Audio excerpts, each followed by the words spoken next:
अस्सलाम वालेकुम। Welcome to my channel Urdu centres voice. तमाम वीडियो अपडेट्स के लिए उर्दू सेंटर्स वॉइस को सब्सक्राइब करके बेल नोटिफिकेशन को ऑन कर दें। तो आइए सुनते हैं आज की वीडियो में एक नाकाबिले यकीन कहानी। वो पैदल चलते चलते थक सा गया था, पाँव पत्थर जैसे शल से होने लगे थे, मगर वो पैरों को ज़बरदस्ती धकेलते ही जा रहा था। थकन के बाइस एक जगह खड़े होकर वो हाँफने लगा और सामने निगाह दौड़ाई तो इर्द गिर्द तक फैला हुआ जंगल, जिसमें उगे हुए देव कामत दरख्त आसमान से बातें कर रहे थे, उसे नजर आया। अब तो दिन ढल कर शाम में तब्दील हो चुका था। नोकीले कांटों की वजह से उसके पाँव इतने जख्मी हो गए थे कि उसने कई बार मिट्टी से बहते हुए खून को साफ किया, मगर वो जंगल था या शैतान की आंत जो ख़त्म होने का नाम ही नहीं ले रहा था। होलनाक सुनसान किसी कब्रिस्तान की तरह खामोश जंगल था, और रही सही कसर आसमान पर स्याह काले बादलों के गरजने की आवाज़ों ने पूरी कर दी थी। बादलों की ज़ोरदार गरज और चमकती आसमानी बिजली जंगल के माहौल को और खौफनाक बना रही थी। बारिश होने के करीब थी और उसके चेहरे पर दर्द और अजियत के तासुरात और आंखों में आंसू अचानक ही उमड़ आए। नूरा, कहाँ है तू? कहाँ गुम हो गई है तू? देख, तेरा बाला तेरे लिए कितना परेशान है। इस जंगल में तुझे ढूंढते ढूंढते देख तेरे बाले की क्या हालत हो गई है। नूरा, घर में बच्चे तेरी राह देख रहे हैं। तू ना मिली तो तेरे बगैर जी नहीं पाएंगे और ना मैं जी सकूंगा।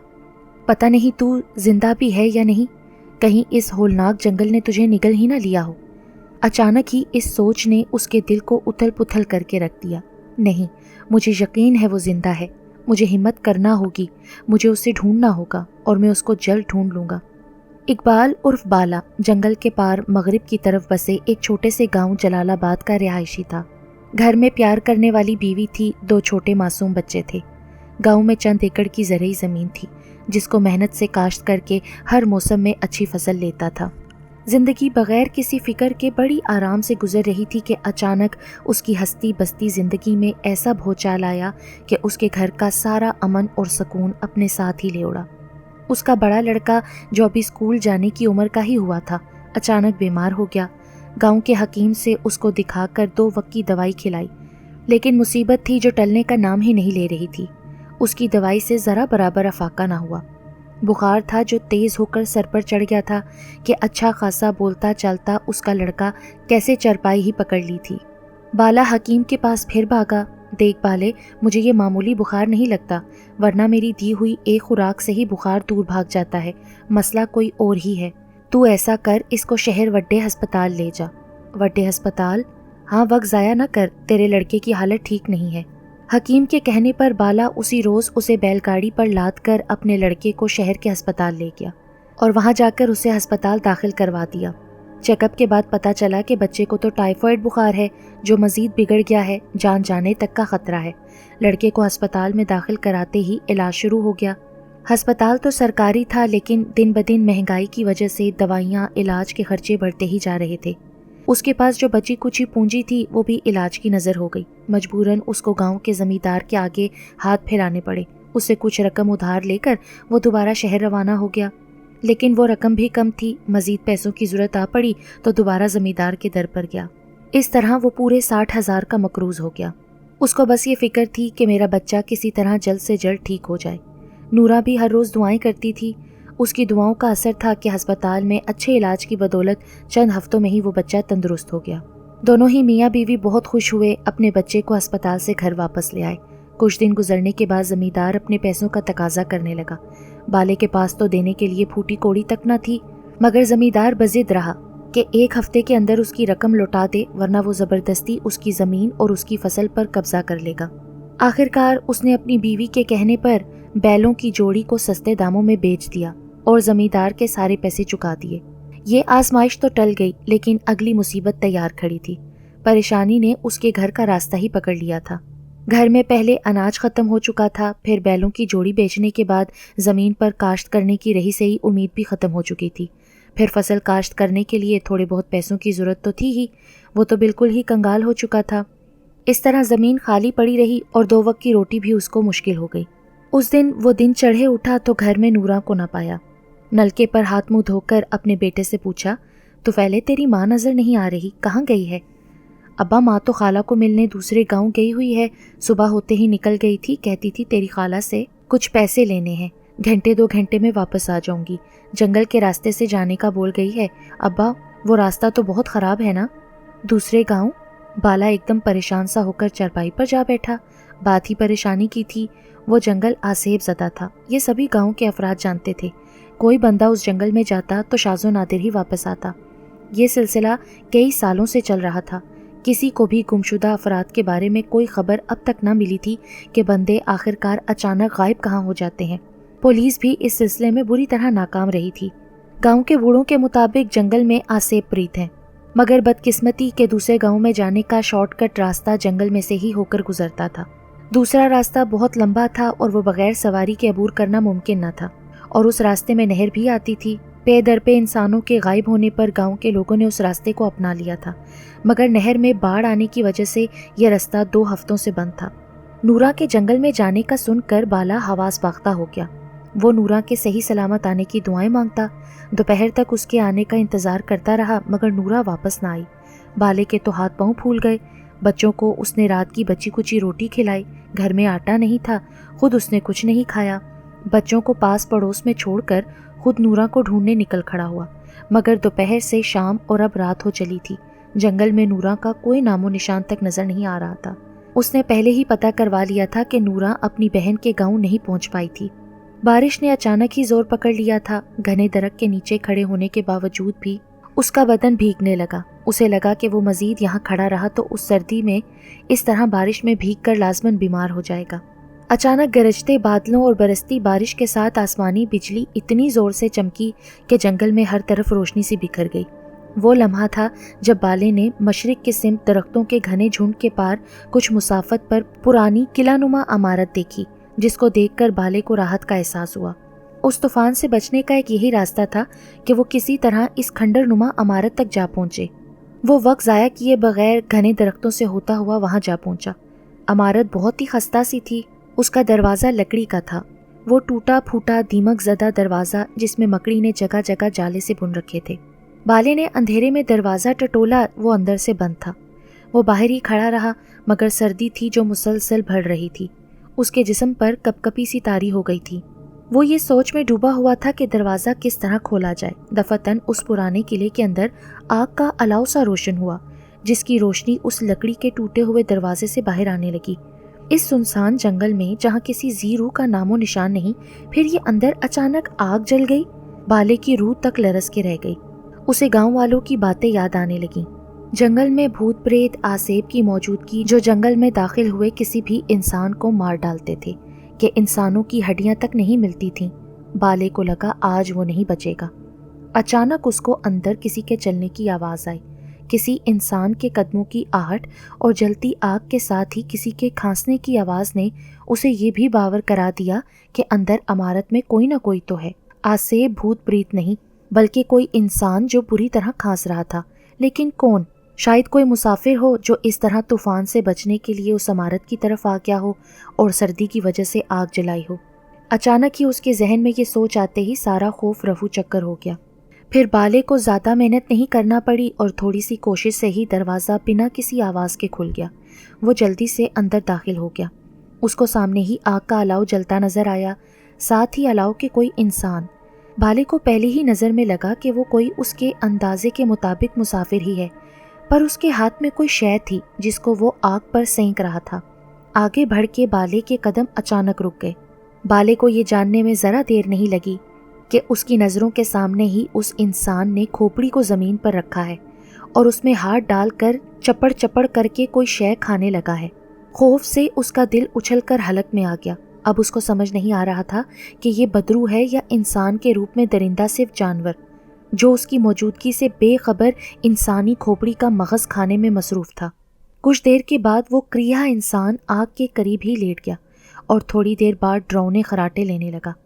ये सारा मंजर बहुत रोंगटे खड़े कर देने वाला था। एक लम्हे के लिए बाले को ख्याल आया कि फ़ौरन ही उसे वहाँ से भाग जाना चाहिए, मगर दिमाग इस बात की नफ़ी कर रहा था। उसने फैसला कर लिया कि वो यहाँ से किसी बुज़दिल की तरह डर के नहीं भागेगा, बल्कि यहाँ रहकर सारी हकीकत को जांचने की कोशिश करेगा। آخر یہ ماجرا کیا ہے، یہ کون ہے، اور آخر اس طرح کا کبھی فیل کرنے کا اس کا مقصد کیا ہے؟ وہ احتیاط سے قدم اٹھاتا ہوا آگے گیا، اس وحشی درندے انسان کے قریب آ گیا، اس کے چہرے پر نگاہ ڈالی۔ وہ کوئی انسان ہی تھا مگر انسان کہلانے کے لائق نہیں تھا۔ ایک لمحے کے لیے بالا بھی ڈر گیا۔ انتہائی بدصورت، کالی سیاہ صورت، سر اور داڑھی کے لمبے اور خون اور مٹی سے اٹے گندے بال، اس کے کپڑے بھی انتہائی گندے، میلے کچیلے، خون سے بھرے ہوئے۔ اس کے وجود سے گوشت اور خون کی ملی جلی بدبو کے بھبکے اٹھ رہے تھے۔ بنا ڈرے بالے نے غصے سے ایک زوردار لات اس کے سینے پر دے ماری۔ کون ہے تو؟ وہ آدمی زوردار چیخ کے ساتھ بڑبڑا کر اٹھ بیٹھا۔ بالے نے صاف محسوس کیا کہ اس کے لہجے میں خوف ہے، شاید وہ اپنے سامنے کسی دوسرے انسان کو دیکھ کر خوفزدہ ہو گیا ہے۔ تو کون ہے؟ آج تک تو اس کھنڈر میں کوئی زندہ انسان نہیں آیا، تو یہاں کیسے آ گیا؟ پہلے تو بتا غلیظ انسان، یہ سب کیا ہے؟ میں نے تجھ کو کوئی مسافر جانا اور تجھ سے ملنے اس عمارت کے اندر چلا آیا، مگر تو؟ بالے نے ایک اور زوردار لات اس کو دے ماری۔ بالے کو تو وحشت اور نفرت ہو رہی تھی۔ اس کے سامنے ابھی بھی ادھ کھائی انسانی کھوپڑی پڑی تھی۔ میں نے ابھی تجھے دیکھا ہے انسانی کھوپڑی کو کھاتے ہوئے۔ تو نے ایسا کیوں کیا؟ کون ہے تو؟ جلدی بول، نہیں تو یہ ڈنڈا مار مار کر میں تیری جان لے لوں گا۔ بالے کو سامنے ایک بڑا سارا ڈنڈا نظر آیا جو اس نے پکڑ لیا۔ نہیں، مجھ پر رحم کر، بس اپنی زبان کھول ورنہ یہ ڈنڈا تیرا مکرو جسم کھول دے گا۔ بالے نے ہوا میں دوبارہ ڈنڈا لہرایا تو اس کی زبان خود بخود چلنے لگی۔ مجھے شروع سے ہی انسانی خون میں کشش محسوس ہوتی تھی، ایک عجیب قسم کا احساس جو انسانی خون کو دیکھتے ہی میرے جسم میں سرایت کرنے لگا۔ میں بے چین سا ہو جاتا تھا۔ میں یہاں سے مشرق کی طرف تقریباً 8 گاؤں چھوڑ کر آگے ایک پیر والا نامی گاؤں میں رہتا تھا۔ میرا تعلق عیسائی گھرانے سے تھا۔ میرا باپ سردار بوٹا مسیح گاؤں کا جانا مانا حکیم تھا۔ ایک منٹ، حکیم سردار بوٹا مسیح، کیا واقعی؟ بالے کو تو حیرت کا جھٹکا لگا کیونکہ اس حکیم کو تو دنیا جانتی تھی، بڑا اثر تھا اس کے ہاتھ میں، یہ بات بالا بخوبی جانتا تھا۔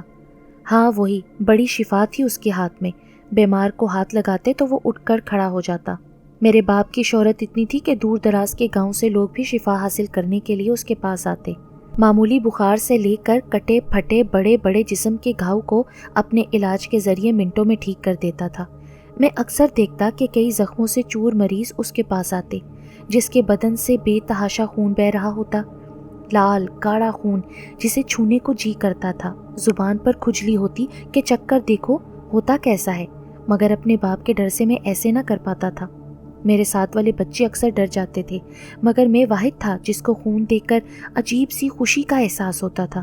جب میرا باپ زخموں پر دوائی لگا کر پٹی کر دیتا، خون نکلنا بند ہو جاتا تو خون چکھنے اور اس کو چھونے کی حسرت ہی رہ جاتی۔ مگر گھر میں جب کسی مہمان کے آنے پر کوئی مرغی ذبح ہوتی تو چوری سے اس کے خون کو چکھ کر میں لازمن دیکھتا۔ ماں سے چھپا کر کبھی کبھی 1-2 مرغی کی بوٹیاں کچی چبا کر کھا جاتا۔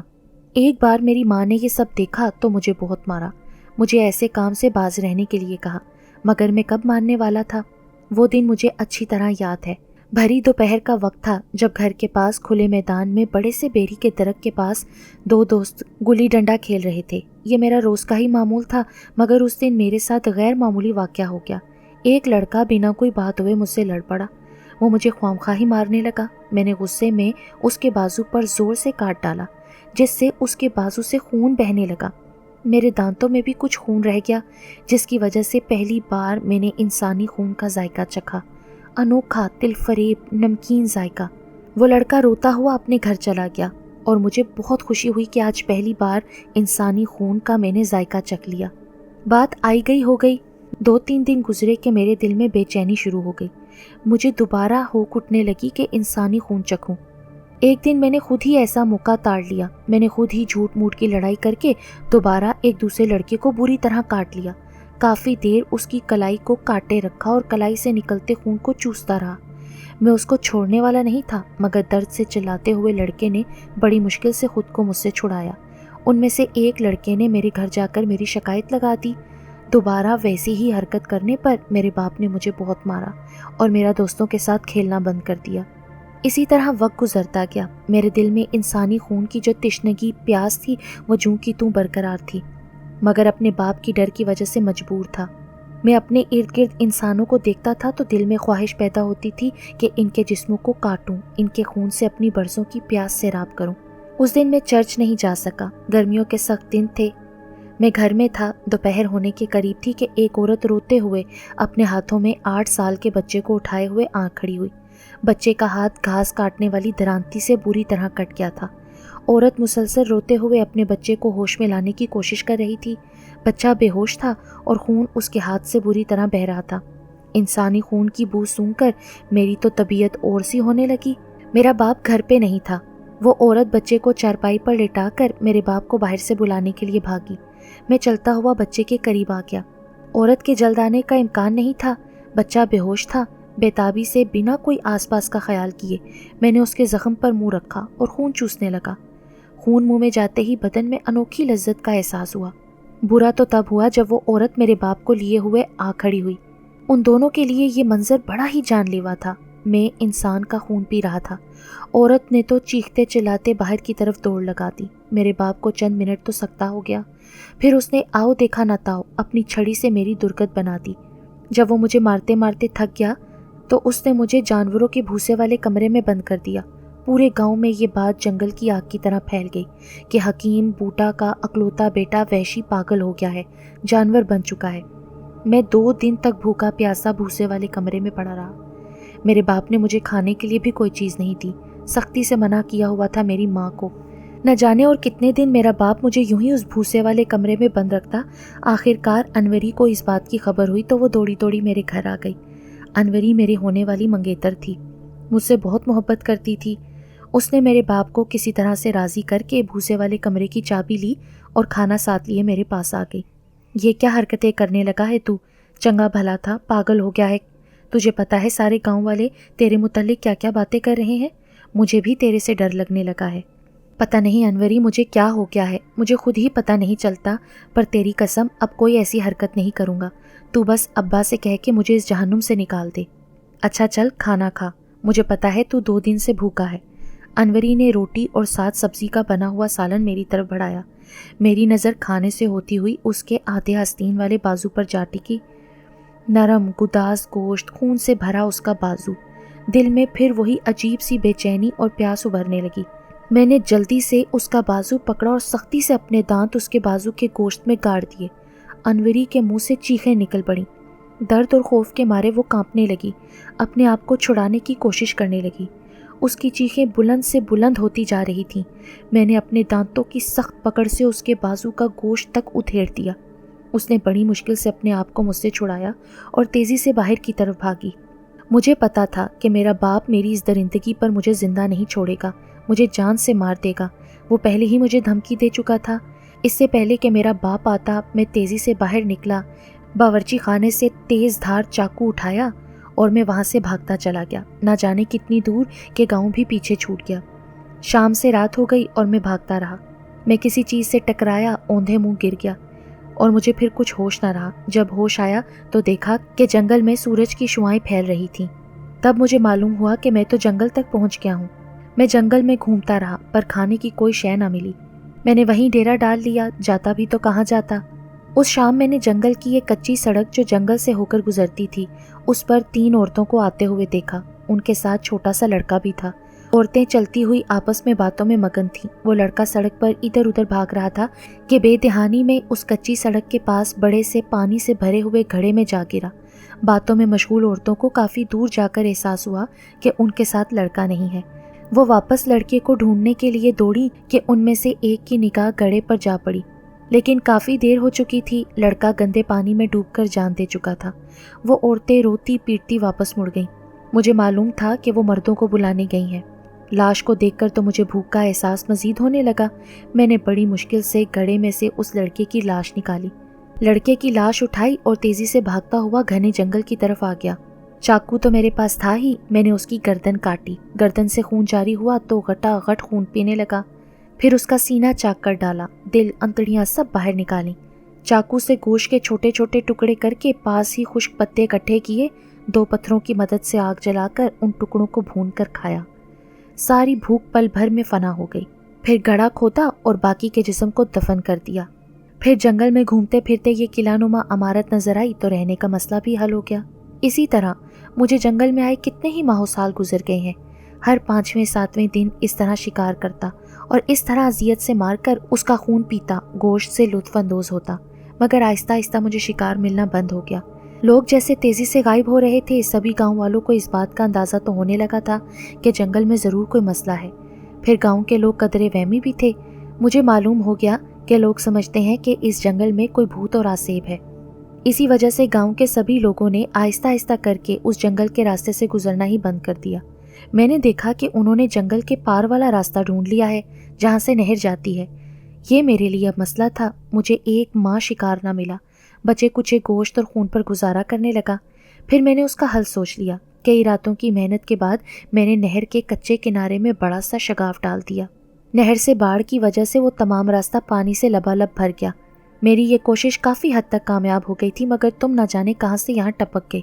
ये सुनकर बाले का मुंह तो देखने के लायक था। उसको अब अंदाज़ा हुआ था कि नज़दीक दूर सब गांव के अफराद इस दरिंदे के हाथों लुकमा अजल बन चुके हैं। बाले के अंग अंग में तो गुस्से और इंतकाम की आग जलने लगी। वो हाथ में पकड़े हुए डंडे से उस दरिंदा नुमा इंसान के जिस्म पर जोर जोर से वार करने लगा। दिल दहला देने वाली चीखें उस खंडर में गूंजने लगीं।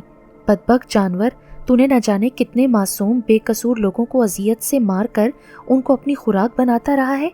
तुझे एक लम्हा भी किसी पर तरस न आया? मासूम बच्चों और औरतों को भी तूने नहीं छोड़ा। फिर मारते मारते एकदम उसको नूरा का ख्याल आया। मेरी नूरा, वो भी तो जंगल में आई थी, कहीं इस दरिंदे की दरिंदगी का शिकार। नूरा, मेरी नूरा कहाँ है? तूने उसे भी मार दिया। आज मेरी बीवी सुबह यहाँ से गुजर रही थी और वो गायब हो गई। वो पार गांव तक नहीं पहुँच सकी। किधर है मेरी नूरा? क्या तूने उसको मार दिया? कमीने जलील जानवर, मैं तुझे जिंदा नहीं छोड़ूंगा। अच्छा, वो औरत, वो मुझे सुबह जंगल में मिली। मैं उसको उठा कर ले आया। और क्या तूने उसे मार दिया क्या? नहीं, वो जिंदा है। उसे बांध कर रखा है, क्योंकि मेरे पास काफ़ी खून और गोश्त पहले से ही मौजूद था, इसलिए अभी उसकी मरने की बारी नहीं आई थी। कहाँ है वो? वो सामने वाले कमरे के नीचे तहखाने में। बाला बिना कोई और बात किए भागता हुआ कमरे की तरफ गया। नीचे तहखाने में जाने के लिए सीढ़ियाँ थीं। वो सीढ़ियाँ तेज़ी से फलांगता हुआ नीचे गया। जगह जगह इंसानी पिंजर, खोपड़ियाँ, हड्डियाँ ढेर लगी हुई थीं। खून और गोश्त की सख्त बदबू में सांस लेना तक मुहाल था। बाले को नूरा नजर आई, जिसके हाथ और मुंह को कपड़े से बांधा हुआ था। वो बेहोश पड़ी हुई थी। वो नूरा को जागने और होश में लाने की कोशिश करने लगा। नूरा ने बमुश्किल अपनी आंखें खोलीं और सामने बाले को देखकर गैर यकीनी से फूट फूट कर रो दी। बाले, तू आ गया? मुझे यहाँ से ले जा बाले। वो दरिंदा, वो जानवर मुझे मार देगा बाले। वो बड़ा जालिम है। उसने हमारे गांव के कई बंदों को मार दिया है बाले। वो आदमखोर है। तू फिक्र न कर नूरा, मैं आ गया हूँ। तुझे कुछ नहीं होगा, तू फिक्र न कर, बस चल। बाले ने उसे सहारा देकर उठाया ही था कि नूरा एकदम चीख पड़ी। बाले, पीछे देख। उस दरिंदे इंसान के हाथ में पकड़ा डंडा था। उसने बाले के सर पर जोर से दे मारा। बाला जमीन पर गिर गया और कराहने लगा। नूरा के लिए ये सब नाकाबिले बर्दाश्त था। वो जोर जोर से चीखने लगी, चिल्ला तू जितना चिल्ला। पहले तुझे अजियत से तड़पा तड़पा के मारूंगा, फिर तेरे इस शोहर को जिसने मेरे काम में टांग अड़ाने की कोशिश की है। ये चाकू देख रही है, इसी से तेरी गर्दन काटूंगा। नूरा अभी भी चीख रही थी। बाले, बाले उठ, हिम्मत कर। बाले ने अपनी अधकुली आंखों से देखा कि वो वहशी दरिंदा नूरा तक पहुंच चुका था। गम, गुस्से, अजियत और इंतकाम, चारों एहसासात की मिली जुली कैफियत ने उसके सारे वजूद को हिम्मत दी। वो अल्लाह का नाम लेते हुए हिम्मत करके उठा और भागता हुआ उस वहशी को जा लिया। वो दरिंदा इस सारी सूरत हाल के लिए तैयार नहीं था। इससे पहले कि संभल पाता, बाले ने जोरदार घूंसों की उसके जबड़ों पर बौछार कर दी। उसके मुंह और नाक से खून बहने लगे। उसके सारे दांत टूट गए। उसकी गंदी शक्ल और बिगड़ गई। वो किसी ज़िबा किए हुए भैंसे की तरह डकारने लगा। बाले, मार इसे और मार। बड़ी तकलीफ, बड़ा दर्द हो रहा है ना? आदमखोर जानवर, उन मासूम लोगों को याद कर जिनको तूने बड़ी अजियत से मार दिया था। जानवरों की तरह ज़बह करता था तू उनको। उनके बारे में कभी सोचा था? बाले ने तो उसको मार मार कर अधमुआ कर दिया। तेरे लिए तो मौत की सज़ा भी कम है। बाले ने पास पड़ी रस्सी से अच्छी तरह उसको जकड़ दिया। बाला और नूरा उसको ज़बरदस्ती घसीटते हुए उस खंडर से बाहर निकल आए। باہر طوفان کب کا تھم چکا تھا، رات بھی ڈھل چکی تھی۔ جنگل سے ہوتے ہوئے وہ اپنے گاؤں پہنچے تو دن کی سفیدی ہر سو پھیل چکی تھی۔ گاؤں والوں کے لیے ان دونوں کی یہ زخمی حالت اور ساتھ ایک کریا انسان کا ہونا حیرت کا باعث تھا۔ بالے نے اپنے ساتھ ہونے والی تمام روداد ان کے گوش گزار کی تو گاؤں کے سبھی لوگ ششدر رہ گئے۔ اپنے پیاروں کے ساتھ ایسے اندھوناک حشر کا سن کر زاروں قطار رونے اور پیٹنے لگے۔ کئی بندوں سے ضبط نہ ہو سکا تو اس درندے نما انسان کو مارنے کے لیے بھاگے، مگر بالے نے روک دیا۔ بالے نے کہا کہ پولیس ہی اس کو عبرتناک سزا دے گی۔ 2-3 بندے پولیس کو خبر دینے بھاگے۔ جلدی سے وہاں پولیس آ پہنچی۔ ساری صورتحال کا پتہ چل جانے کے بعد پولیس آفیسر نے بالے کو گلے لگا لیا۔ پولیس کے لیے بھی یہ کسی معجزے سے کم نہ تھا۔ شاباش بالے، تو نے تو وہ کر دکھایا جو کسی بہادر مرد کو زیب دیتا ہے۔ تو نے اس کو اپنی عقل اور بہادری سے پکڑ کر اپنے ساتھ کئی معصوم جانوں کو اذیتناک موت سے بچا لیا ہے۔ پھر اگلے ہی دن گاؤں والوں کے اصرار پر اس درندے کو اسی گاؤں میں سرعام پھانسی پر لٹکا دیا گیا۔ ساتھ ہی پولیس آفیسر نے بالے کو بتایا کہ اعلیٰ افسران بالا نے تجھے انعام و اکرام سے بھی نوازا ہے اور 2 لاکھ کی خطی رقم دینے کا بھی اعلان کیا ہے۔ 2 لاکھ! بالے کے ساتھ تو نورا کی خوشی بھی دیدنی تھی۔ ان پیسوں سے ان کی کتنی مشکلیں حل ہو جاتی تھیں۔ بالا تو خوشی سے پاگل ہو رہا تھا۔ اس نے اس رقم سے بیلوں کی جوڑی خریدی اور دوبارہ اپنی زمین کو کاشت کرنے لگا۔ پھر سے خوشحال اور آسودہ زندگی بسر کرنے کے وہ قابل ہو گیا۔